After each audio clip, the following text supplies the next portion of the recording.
From here to the stars, I am your host, Stephen Euin Cobb. Our guest today is Dr. Giancarlo Genta, who is Professor Emeritus of Machine Design and Construction at the Polytechnic University of Turin, Italy. I have the pleasure of interviewing Dr. Giancarlo Genta, who is Professor Emeritus of Machine Design and Construction at the Polytechnic University of Turin, Italy. We're here today to expound on the content of several of his books, as well as cover some related topics. One book is called Space, the Final Frontier. Others include Lonely Minds in the Universe and Next Stop Mars, the Why, How, and When of Human Missions, Technology and the Growth of Civilization, and Introduction to the Mechanics of Space Robots, which, by the way, received the Engineering Science Award from the International Academy of Astronautics in 2014. But first, let me ask you about this. Science fiction has been held up as having both bad effects and good effects. Bad effects because it trivializes the difficulties to be overcome in space exploration, and good effects because it inspires people to enter the careers needed to overcome those exact difficulties. What is your view of science fiction? Is it good or bad or both?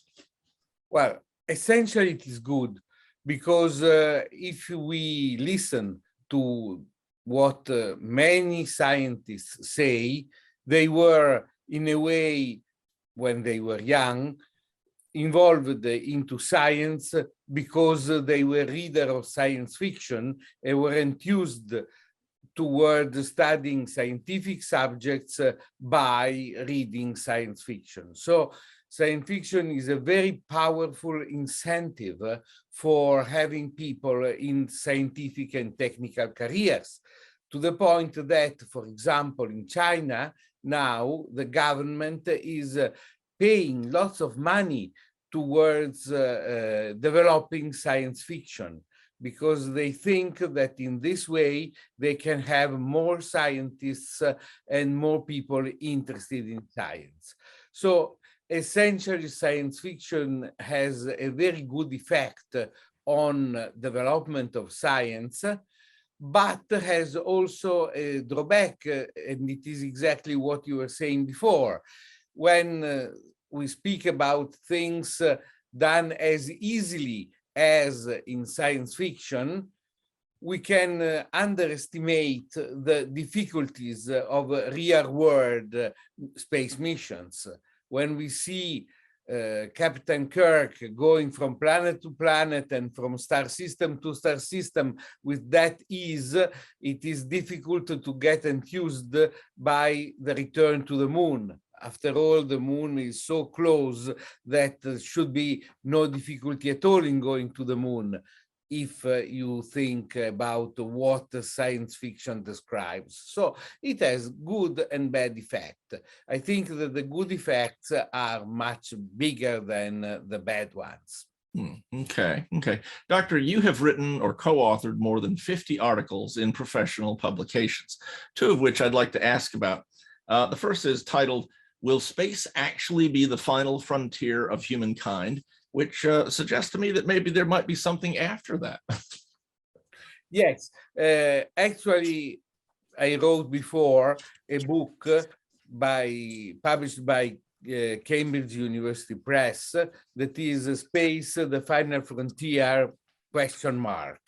And this scientific paper is in a way coming from that book. The discussion in that book is it true that humankind is going to be a spacefaring civilization in time? And when it will be, if? Well, yes, I think that humankind will become a spacefaring civilization, but it is very difficult to predict the times. And particularly, the timing will be much slower than what the pioneer of space were forecasting. In the 1960s, we were convinced that we got to the moon at the end of the 60s, and very soon we will go to Mars, we will have moon bases, we will have people living permanently on Mars, and so on and so on. Well, these things didn't materialize, and we hope that they will materialize soon, because Americans are close to returning to the moon. Privates, and I think that the privatization of space is a very important point to make space, going to space, something common, easy, and repeatable.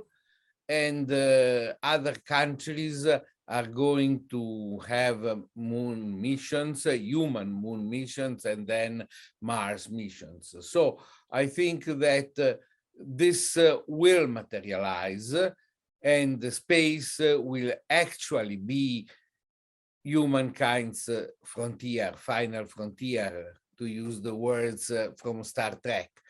But it will take time. Okay. Another article that you've written, this one published in Planetary and Space Science: mobility on planetary surfaces. May walking machines be a viable alternative? Which of course reminded me of the walkers in the second Star Wars movie. If you would talk about your thoughts on that particular topic. Yes, this was more or less the final work in a series of work that took me a lot of years, several years at least, on walking machines. And at the end, I realized, as many are realizing, that actually there is nothing like the wheel. That is, mobility on Earth, but also on other planets, is very likely to be with wheels. And the idea that wheels have strong limitations and so on, and thanks to information technology, computers, and so on, machines with legs will be far superior to machines with wheels, is, in my opinion, a wrong idea, or at least is something that will not materialize for a lot of time. I think that in science fiction, we see a lot of walking machines. Most machines roving on hard surfaces, or worlds with hard surfaces, in science fiction go with legs. That is, their locomotion device are legs. But I don't think that this will materialize in the real world. Okay. Also, tracks are not so important on other planets.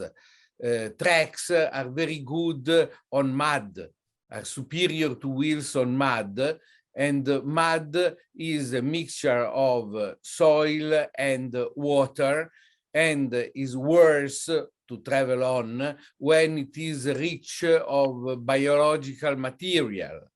But on Moon, Mars, and other planets, there is no water, or very little water, at least on the surface, and no biological material. So tracks are useless.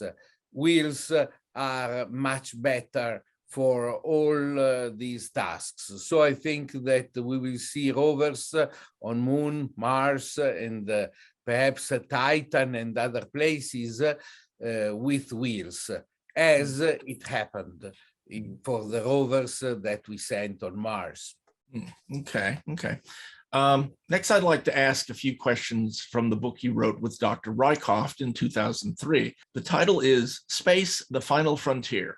Sir Arthur C. Clarke reviewed the book. He wrote, a splendid account of the way in which the opening of the space frontier has transformed life on this planet and will eventually bring it to others. I cannot recommend it highly enough to anyone who has ever stared at that now sadly endangered resource, the night sky.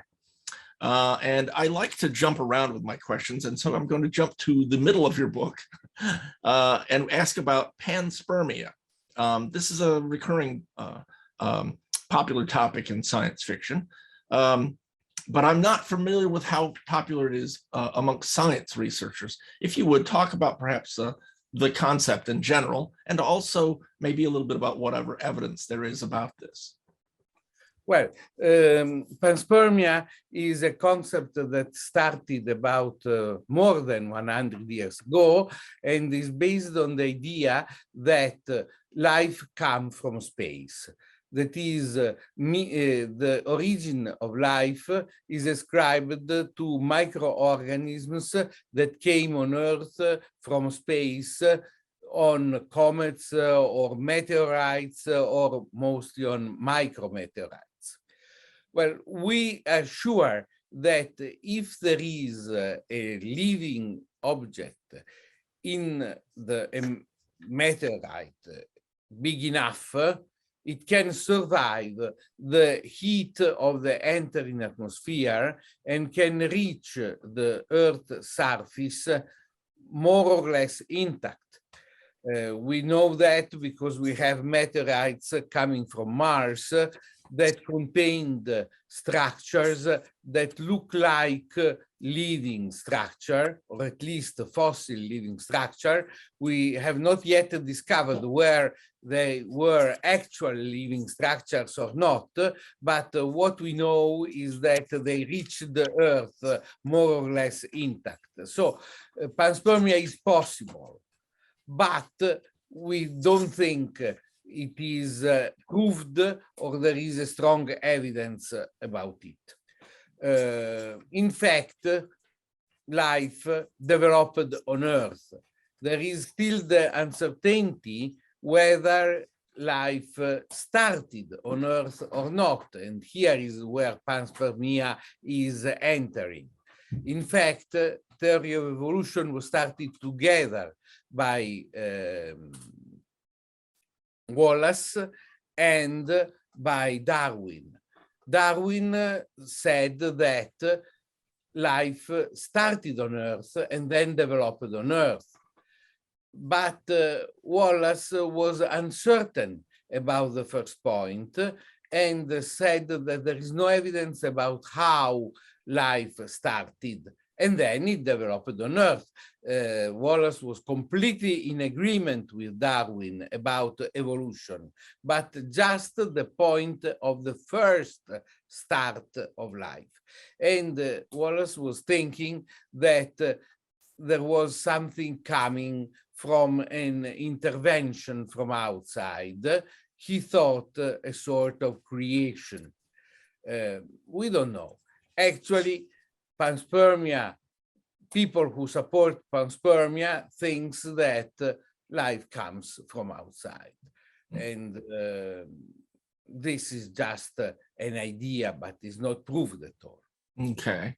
I read a few years ago that there were amino acids detected in gas clouds in the galaxy, which sounds like a little bit of support for the idea, at least chemically, of panspermia. If you would talk about that. The point is that the chemical evolution is something that occurred in many places in the universe. We have organic material in gas clouds, we have amino acid even in meteorites. So chemical evolution starts outside of Earth also. But the point is exactly that. How to pass from organic chemistry to life.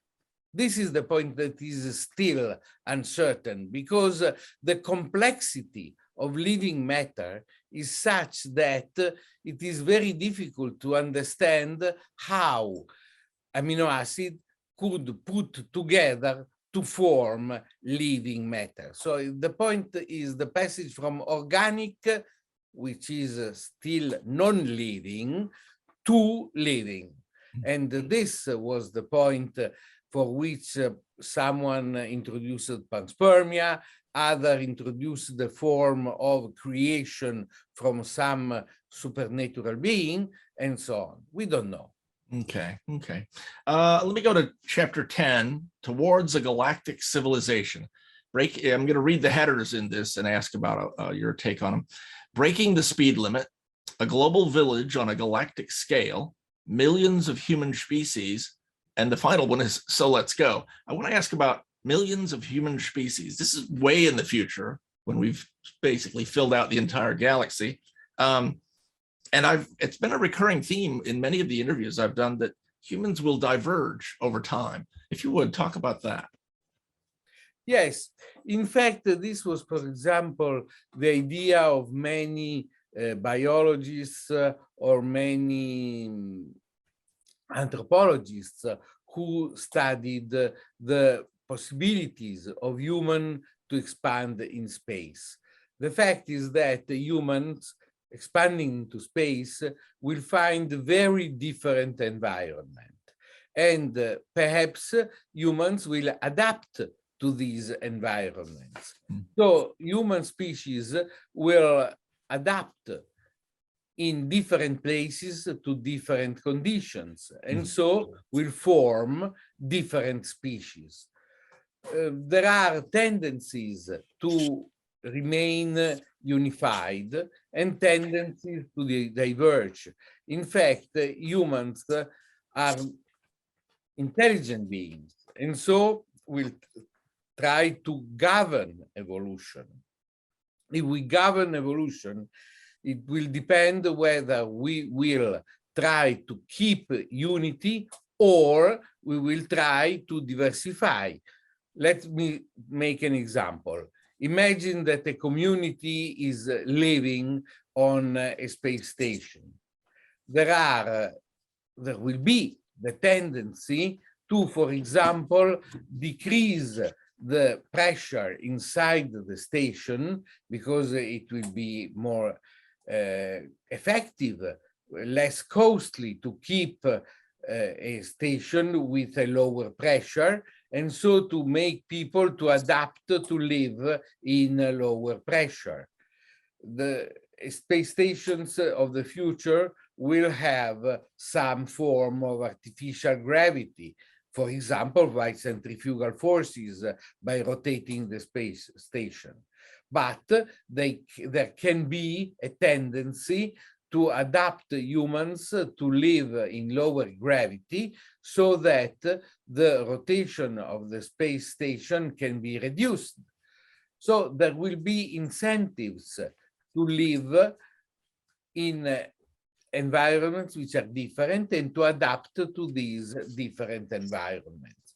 On the contrary, will be a tendency to remain the same for many reasons. There can be ethical reasons, for example, thinking that making human beings different is unethical, or because human beings would like to return on Earth for a long time or for short times, and so to remain adapted to Earth.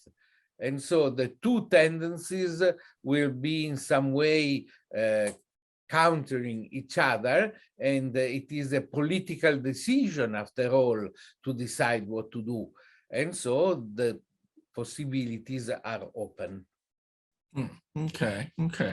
I want to ask a couple of questions from your book, Lonely Minds in the Universe. Let's see. In chapter 1, it kind of begins at the beginning. The historical and philosophical perspectives, talks about magical vision of the non-human and so on.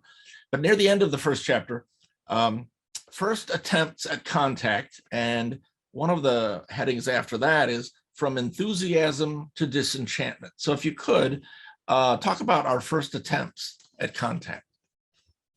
Well, the first attempts of contact were started in the 1960s when some radio astronomers like Frank Drake and others started listening to the universe.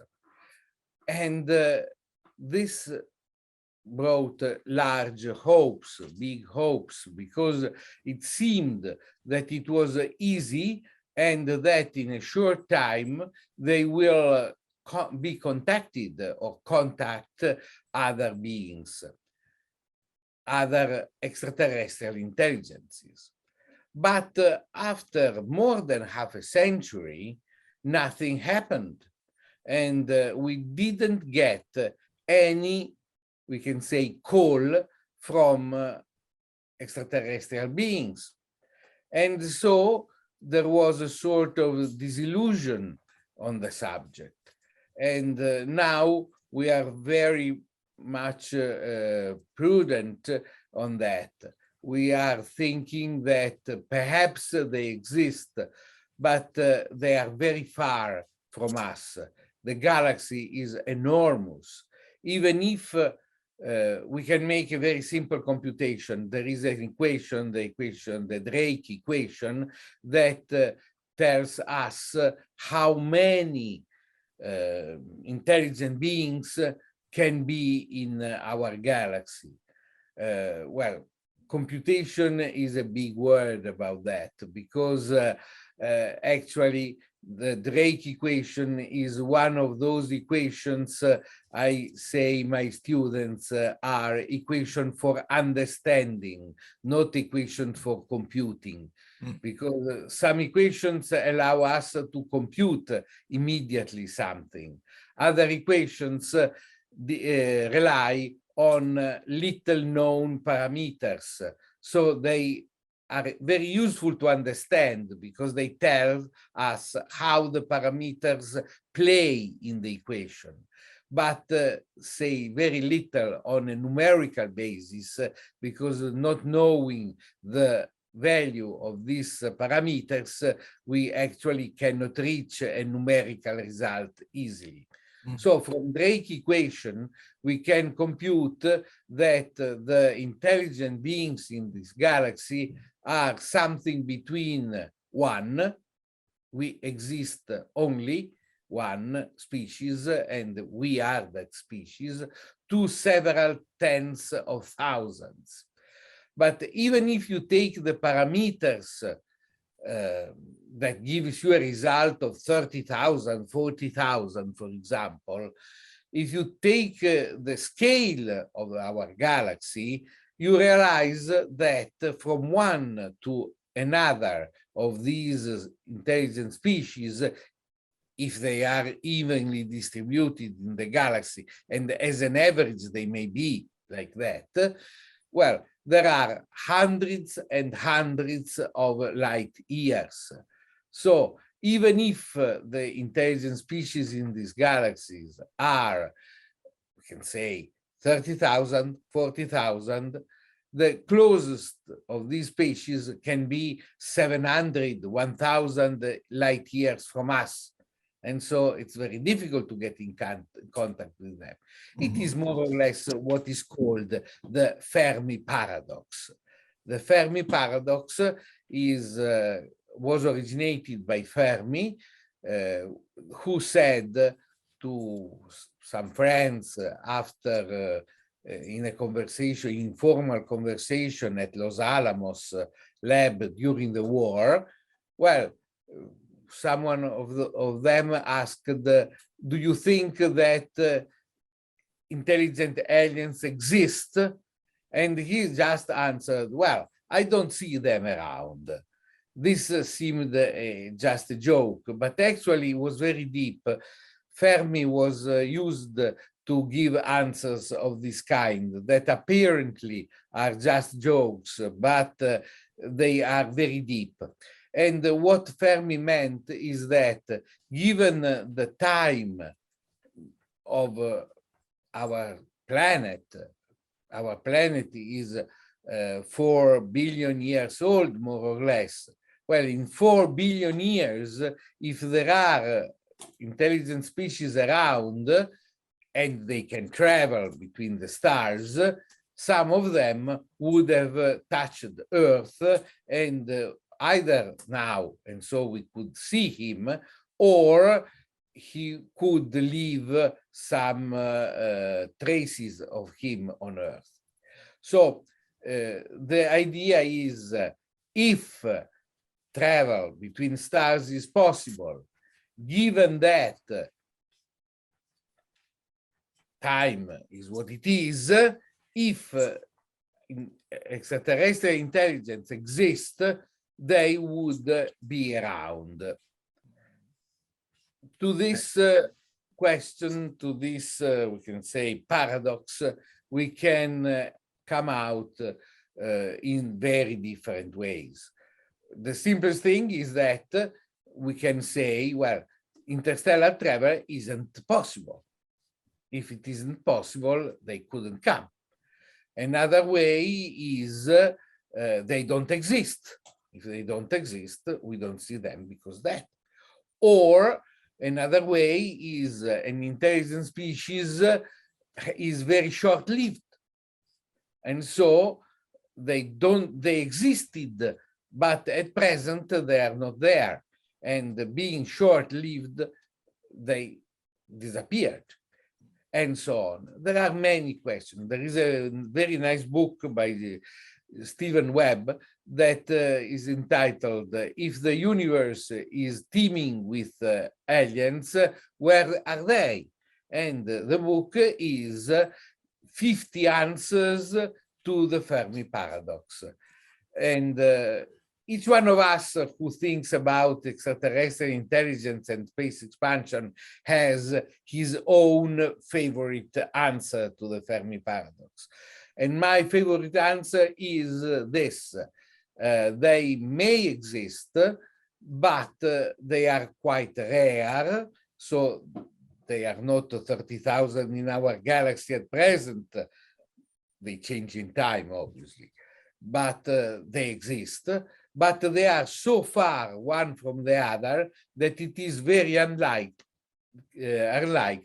to meet them. And so this is my favorite answer to the Fermi Paradox. Okay. In chapter 2, you examine the religious perspective. Yes. And you go into each religion: Hinduism, Judaism, Islam, Christianity. But the very first item under that category is extraterrestrial life a threat to religion? If you would, talk a little bit about that. Well, many people think that extraterrestrial life is in a way an answer that excludes religious answers to the life of on Earth or in general to life. I don't think so. I think that it is more adapted to a religion's perspective of the world to think that the universe is filled, or at least hosts, many intelligent species, than to think that the universe is a vast, very vast space in which there is nobody. So this idea is, can say, followed by many religious people. And there are many people who are deeply religious, but at the same time think that there are many species on Earth. That was Dr. Giancarlo Genta. This has been From Here to the Stars, a video series created by the Interstellar Research Group. The IRG is a non-profit organization dedicated to thoroughly exploring the science and engineering that can eventually open up the reality of interstellar travel. Find us online at irg.space. I have been your host, Stephen Euin Cobb.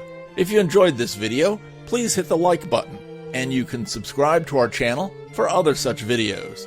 On behalf of all of us here at the Interstellar Research Group, I thank you.